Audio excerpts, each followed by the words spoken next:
Talk એજ્યુકેશનમાં તમારું સ્વાગત છે। આજે ધોરણ 7 પ્રેક્ટિસ વર્ક પ્રકરણ 6 ત્રિકોણ અને તેના ગુણધર્મો, તેનો સ્વાધ્યાય 6.4, તેનો પ્રશ્ન પહેલો, પ્રત્યેક વિધાન સાચું બને એ રીતે ખાલી જગ્યા પૂરો। તો 3 રેખાખંડોથી ઘેરાયેલી બંધ આકૃતિને ખાલી જગ્યા કહેવાય તો કે ત્રિકોણ। ત્રિકોણને કુલ ખાલી જગ્યા ખૂણાઓ હોય તો કે કેટલા હોય તો કે 3।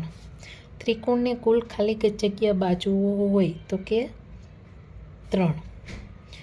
હવે ત્રિકોણ XYZ માં રેખાખંડ YX અને રેખાખંડ YZ નો અંતર્ગત ખૂણો ખાલી જગ્યા છે તો એ આપને કયો થશે તો કે ખૂણો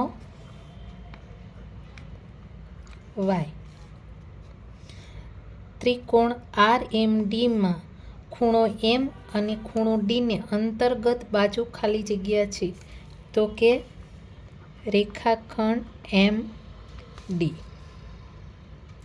ત્રિકોણ LOV માં ખૂણો O ની સામેની બાજુ ખાલી જગ્યા છે તો કે એની બાજુ શું તો કે રેખાખંડ LV। ત્રિકોણને કુલ ખાલી જગ્યા અંગો હોય છે તો કે 6। ત્રિકોણના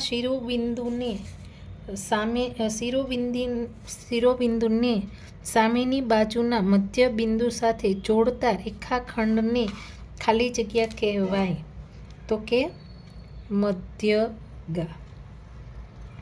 ત્રિકોણના શિરોબિંદુમાંથી સામેની બાજુ પર દોરેલા લંબને ત્રિકોણનો ખાલી જગ્યા કહેવાય તો કે વેધ। એક ત્રિકોણને કુલ ખાલી જગ્યા મધ્યગા હોય તો કે કેટલી હોય તો કે 3। એક ત્રિકોણને કુલ ખાલી જગ્યા વેધ હોય તો કે 3। ત્રિકોણના બહિષ્કોણનું માપ ત્રિકોણના બે ખાલી જગ્યા ખૂણાઓના માપના સરવાળા જેટલું હોય તો કે અંતઃસન્મુખ આ ખ છે। ત્રિકોણના બહિષ્કોણ અને આ બહિષ્કોણના આસનકોણના માપનો સરવાળો ખાલી જગ્યા થાય તો કે 180°। ત્રિકોણના બહિષ્કોણ કાટકોણ હોય તો બંને અંતઃસન્મુખ કોણ ખાલી જગ્યા હોય તો કે કેવા હોય તો કે લઘુકોણ।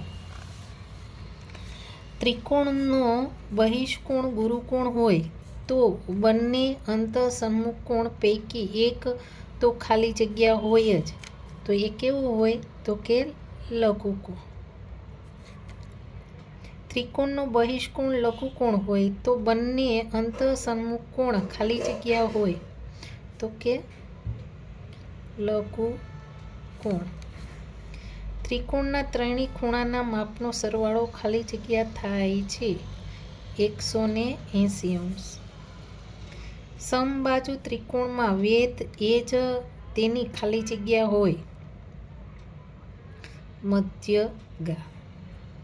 સમદ્વિબાજુ ત્રિકોણમાં તેની સરખી ન હોય તેવી બાજુ પરની મધ્યગા એ તેના ખાલી જગ્યા જેટલી હોય તો કે કેટલી હોય તો કે વેધ। સમબાજુ ત્રિકોણના દરેક ખૂણાનું માપ ખાલી જગ્યા હોય તો કે 60°। ત્રિકોણની બે બાજુના માપનો સરવાળો તેની ત્રીજી બાજુના માપ કરતાં ખાલી જગ્યા હોય વધારે। ત્રિકોણની બે બાજુના માપનો તફાવત તેની ત્રીજી બાજુના માપ કરતાં ખાલી જગ્યા હોય તો કે ઓછો। કાટકોણ ત્રિકોણમાં એક બાજુનો વર્ગ વત્તા બીજી બાજુનો વર્ગ બરાબર ખાલી જગ્યાનો વર્ગ તો કે કર્ણ।